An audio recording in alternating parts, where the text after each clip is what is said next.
Eh bien, bonjour à toutes et à tous. On va continuer avec GIMP, toujours sur les commandes. On est sur la version 2.10.24 et je vous invite bien sûr à vous abonner, à me laisser un petit commentaire, un pouce bleu, ça fait toujours plaisir. Partagez cette vidéo autour de vous.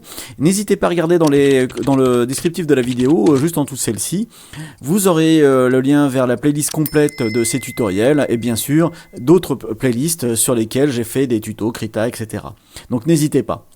Alors, on va regarder ensemble ce fameux outil de mesure. Alors l'outil de mesure, il a pour particularité d'avoir deux fonctions. La première est de mesurer, mais bon, on mesure sur du pixel et en plaçant à l'œil, c'est pas très précis. Et ensuite, on va avoir la possibilité aussi de redresser une image. Alors attention, redresser une image, ça n'a rien à voir avec l'outil qu'on avait vu ici, qui était l'outil de perspective, qui permettait de reprendre une photo par exemple, et de redresser les murs de façon à ce qu'ils soient bien verticaux, et qui n'ait pas cet effet de perspective, justement de prisme, qui donnait la sensation en fait que l'immeuble est en train de s'effondrer sur nous-mêmes sur la photo. Ici, c'est bien retourner une image. Donc, c'est l'outil de retournement, par exemple, ici, qu'on pourrait appliquer. Alors, attendez, hop, je vais mettre sur le bon calque.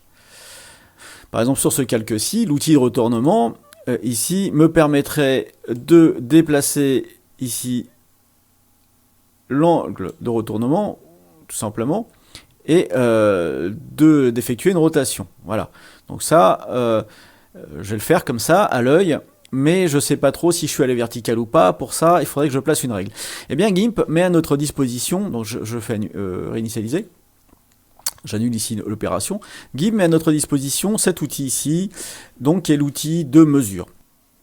Bon, pour la suite de ce tutoriel, je pourrais vous parler en long, en large, en travers des types d'interpolation. Alors ça...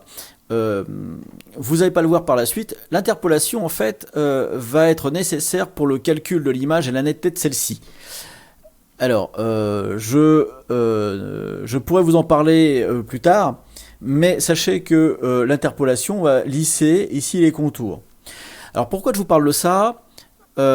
Parce que au niveau du tuto que je vais vous présenter par la suite, c'est pas moi qui vais vous le faire, je vais vous demander d'aller chez quelqu'un d'autre, parce qu'il l'a fait, il l'a très bien fait, et donc j'ai pas réinventé le beurre fondu au soleil. Donc je vais juste vous parler de ce dont il ne vous a pas parlé. Donc ici au niveau des types d'interpolation, lorsqu'on fait une rotation sur ces différentes opérations, on va avoir des effets qui vont être néfastes au niveau de la transformation, c'est-à-dire qu'il va y avoir un crénelage. Donc pour cela, pensez à mettre l'eau à l'eau, si vous voulez vraiment de la qualité, sinon vous allez avoir des gros problèmes. Autre petite partie dont il ne vous parlera pas, c'est que la rotation peut s'appliquer soit à l'image, soit ici au chemin, soit à la sélection. Et bien évidemment au calque. Voilà, pour le reste, je vais vous confier dans les douces mains de Savoir pour tous. Alors, je ne sais pas s'il donne son prénom sur la chaîne, donc je ne le donnerai pas, mais j'ai été en contact avec lui, c'est quelqu'un de fort sympa et très sympathique. Hein. Alors, n'hésitez pas à vous abonner, moi-même je suis abonné à Savoir pour tous. Hein. Vous voyez qu'il a une pléthore de tutos, tous dans le monde du graphisme, hein, à savoir Blender, vous allez avoir Inkscape, etc. Bon, ça... c'est pour le côté pub. Alors maintenant, je vous indique la vidéo qu'il a faite. Elle est super bien faite. Je vais vous mettre le lien en descriptif et je vais vous mettre ici quelque part tout en haut un petit clic où vous pouvez aller chercher sa chaîne et le lien de cette vidéo. Et vous allez voir qu'en 10 minutes, il vous raconte absolument tout ce qu'il faut savoir. Et c'est pour ça que moi je ne vais pas refaire exactement la même vidéo parce que j'aurai la sensation de faire du copier-coller et donc du piratage et j'ai horreur de ça. Donc je vous envoie chez lui, il est super sympa. Bon, bien évidemment, si vous avez des questions sur le tutoriel, vous pouvez les poser soit chez moi, soit chez lui. N'hésitez pas à lui lâcher un petit pouce bleu. Alors je ne sais pas pourquoi les miens ils sont blancs maintenant, mais lâchez-lui un petit pouce et encouragez-le. Et je vous encourage vivement à vous inscrire à sa chaîne parce qu'il vous fait découvrir le monde de la 3D et même ne serait-ce que par curiosité. Voilà, je vous dis à toutes et à tous, à très bientôt. Je suis un gros feignant, je le reconnais. Lâchez-moi des pouces vers le haut, ça serait super sympa. Insultez-moi parce que je suis une feignasse, je suis sympa.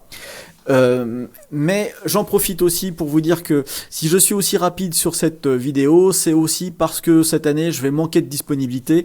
En effet, je vais être, de par mon travail, être éloigné de plus en plus de la maison et ça va m'être difficile de vous sortir régulièrement des tutos. Je vais continuer, je vais faire mon possible, mais j'espère que vous serez indulgents avec la fréquence et le côté je dirais le côté je ne publierai peut-être pas 2 ou 1 vidéo toutes les semaines, mais j'essaierai d'être un maximum avec vous. De toute façon, je vais continuer sur GIMP. Il y a d'autres projets qui me tiennent à cœur, mais je pourrais travailler sur papier dessus. Difficilement faire des tutos, parce que le montage des tutos, je le fais essentiellement chez moi, parce que j'ai tout le matériel. Alors à très bientôt, je vous fais la bise, et puis bah, ma foi, portez-vous bien.